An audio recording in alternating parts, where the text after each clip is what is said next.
서울에서 가장 아름다운 곳, 국립중앙박물관. 한국을 방문할 때마다 잊지 않고 찾는 한 곳이 있다. 바로 국립중앙박물관이다. 나는 짧은 일정에도 시간을 내어 이곳을 방문하곤 한다. 단지 유물만을 보기 위해서가 아니다. 그 속엔 나의 기억과 감정, 철학이 머무는 특별한 공간이기 때문이다. 박물관 그 자체로 하나의 풍경. 서울 용산에 위치한 국립중앙박물관은 한국의 문화와 역사를 한눈에 살펴볼 수 있는 대표적인 박물관이다. 1945년 설립 이후 한국의 유구한 전통과 유산을 세계에 알리는 중심지로 자리 잡았다. 수차례의 이전과 확장을 거쳐 2005년 용산구의 현재 위치에 자리 잡았다. 박물관은 상설전시관과 기획전시관으로 구성되어 있다. 한국 선사고대관, 중군세관, 미술관, 아시아관 등으로 나뉘며 수많은 국보와 보물을 소장하고 있다. 대표적인 유물로는 국보 제78호와 제83호 방가사유상, 청자, 상가문학문 매병, 조선왕조실록 등이 전시되고 있다. 운영시간은 화요일에서 일요일까지 오전 10시에서 오후 6시까지이며 금, 토요일은 오후 9시까지 연장 운영 중이다. 상설전시관은 무료이며 기획전시는 별도 요금을 받는다. 부대시설로는 카페, 기념품점, 어린이 박물관 등이 마련되어 있다. 국립중앙박물관은 한국의 과거를 이해하고 현재와 미래를 잇는 가교 역할을 한다. 한국의 문화적 깊이를 느끼고 세계와의 연결성을 확인할 수 있는 장소로서 안성맞춤이다. 야외의 고요함, 청자정과 용지. 내가 이곳을 몇 번이고 방문하는 이유에는 특별한 다른 이유가 있다. 야외에 있는 자연과 호수, 그 속에 꿋꿋이 역사를 지키고 있는 석탑과 석등, 보신각 종등이 있기 때문이다. 국립중앙박물관의 중앙에 위치한 거울못은 한국 전통정원의 원리를 반영하여 조성된 연못이다. 산과 물의 조화를 강조하는 전통 조경의 특징을 담고 있으며 중앙에는 청자정이라는 정자가 자리한다. 이 정자는 고려 의종 11년 1157년에 지어진 양의정을 참고하여 2009년 박물관 개관 100주년을 기념해 건립되었다. 고려시대 청자기와 유물을 바탕으로 전문가 자문을 거쳐 복원한 이 정자는 고요한 물결 위에 서서히 스며드는 시간을 상징하는 듯하다.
사유의 방에서 만난 두 분. 이번 방문의 관전 포인트는 사유의 방이라는 기획전시로 전시되고 있는 금동 미륵 방가사유상 두 작품을 다시 보는 것이었다. 지난번엔 여러 전시관을 욕심내어 돌다 보니 많은 국보들을 내 눈에 담았다는 기쁨만 남았고 깊은 감동은 미처 담아내지 못했다. 이번엔 다르게 다가왔다. 두 불상은 비슷해 보이지만 얼굴에서 풍기는 맛도 옷의 모양새도 모두 달랐다. 조명 아래 중앙 원형 무대 위 두 분은 마치 별빛 아래에서 인간의 번뇌를 묵묵히 내려다보는 존재처럼 서 계셨다.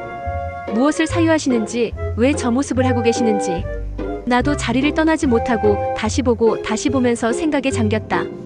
도자기 흙과 불 사람의 혼이 빚은 예술. 이번에는 도자기 전시관에 오래 머물렀다. 고려청자, 조선백자, 분청사기 등 조형적 완성도가 높은 향로, 용모양 주전자들이 특히 눈에 들어왔다. 세련된 곡선, 상감 기법으로 그려진 학, 대나무, 물고기, 연꽃. 표면에 비친 빛과 그 깊이감은 마치 수묵화 한 폭을 도자기 위에 옮겨놓은 듯했다. 가장 감탄했던 작품은 토끼 다리를 조각받침으로 삼은 연꽃 모양 향로였다. 불교적 상징과 조형미가 극치에 달해 있었고 그 디테일은 사진으로도 그 아름다움을 다 담기 어렵다. 청자 투각 칠보무늬 향로. 향로는 고려 후기 13세기경에 제작된 것으로 추정된다.